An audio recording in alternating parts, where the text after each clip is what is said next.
अस्सलाम वालेकुम स्टूडेंट्स, उम्मीद है आप सब खैरियत से होंगे। अच्छा, आज का जो हमारा टॉपिक है वो है रेजिस्टेंस इक्विवेलेंट के हवाले से, जिसको हम REQ भी कहते हैं। और इस टॉपिक में हम ये देखेंगे कि हमारे पास एक सर्किट के अंदर कितनी रेजिस्टेंस लगी होती हैं, उसका सीरीज पैरेलल कॉम्बिनेशन हम चेक करेंगे। सीरीज में जब रेजिस्टेंस होती हैं तो उसको हम कैसे रिजॉल्व करते हैं, अगर पैरेलल में होंगी तो कैसे रिजॉल्व करेंगे। और उसके बाद हमारे पास पूरे सर्किट में से अगर हमने आर इक्विवेलेंट को फाइंड आउट करना है तो कैसे निकालेंगे। ठीक है, उससे पहले हमें ये पता होना चाहिए कि अगर हमारे पास सीरीज में रेजिस्टेंस लगी होंगी तो उसको हम कैसे सॉल्व करते हैं।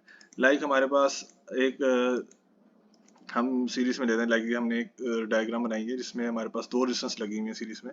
हमने उसको नाम दे दिया R1 और R2 का। ठीक है, और दो पॉइंट्स हमने सेलेक्ट किए हैं, A पॉइंट से लेके B पॉइंट तक।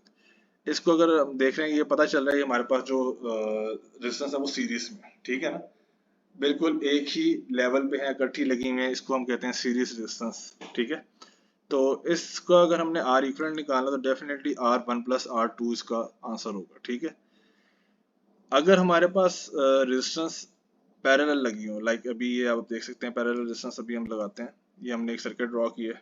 ठीक है, सर्किट का क्या है, एक छोटा सा हिस्सा हमने ड्रॉ किया है जिसमें हमने दो रेजिस्टेंस पैरेलल लगानी है, R1 एंड R2। अगर ये पैरेलल में है तो इसको हम कैसे रिजॉल्व करेंगे। देखें, दो रेजिस्टेंस पैरेलल में कैसे होते हैं, पहले आपको ये चीज भी मालूम होनी चाहिए। हमारे पास ये रेजिस्टेंस जो है, इसका अगर आप देखेंगे यहाँ पे एक नोड बनता है और एक नोड इसका ये नीचे बनता है। ठीक है, नोड के बाद आगे जो रेजिस्टेंस के साथ आ रही है वो इसके साथ पैरेलल में आएगी। ठीक है, अगर मैं R1 को वर्टिकल से उठा के हॉरिजॉन्टल शेप में लगा दूंगा ना ऊपर इधर, तो ये दोबारा से सीरीज में हो जाएगा। ठीक है ना, ये दोनों एक दूसरे के क्या है, पैरेलल है। ये हमें किस तरह पता चला, यहाँ पे भी एक नोड बन रहा है, उसके नीचे भी नोड बन रहा है, और नोड के बाद ये दो रेजिस्टेंस आपस में एक दूसरे से पैरेलल कनेक्टेड है। ठीक है, अब ये पैरेलल कनेक्टेड रेजिस्टेंस को हमने कैसे सॉल्व करना है। बेसिकली अगर वो आपको यही पता होना चाहिए, अभी आर इक्विवेलेंट कहाँ पे निकालना है, हमने आर इक्विवेलेंट निकालना है ए और बी पॉइंट के दरमियान में। ठीक है, तो अपना सर्किट जो स्टार्ट है वो यहाँ से करेंगे R2 वाली साइड से।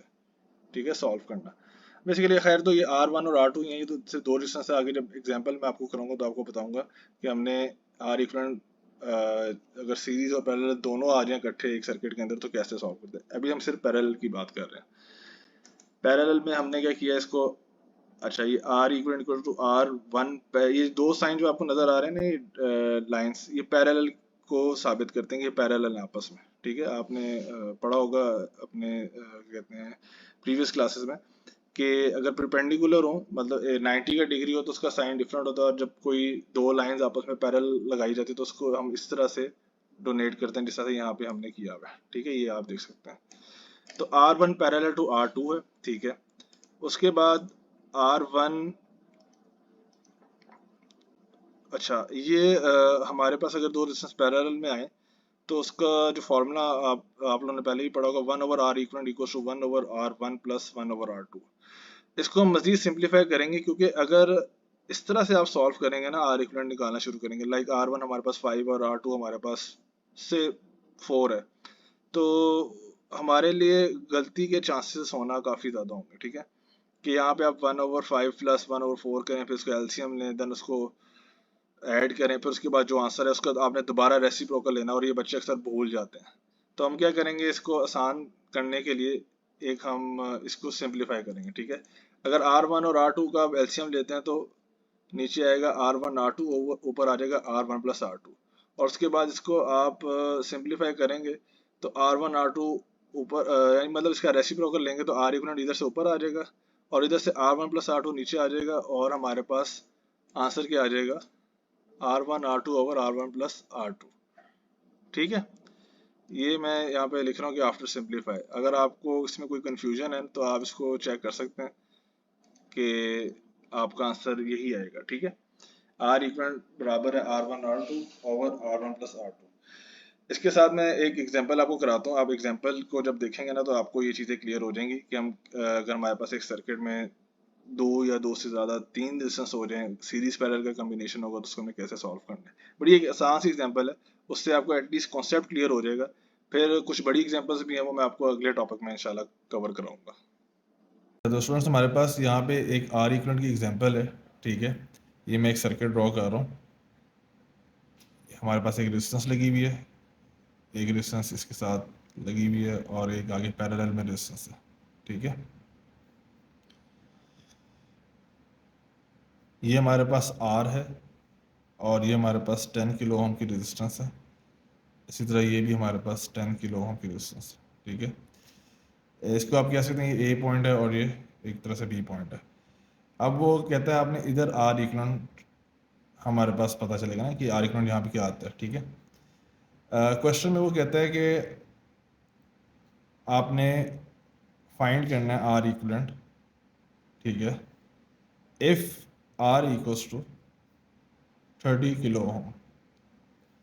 यानी अगर हमारे पास R की वैल्यू 30 किलो ओम है तो हमारे पास R इक्विवेलेंट क्या आएगा।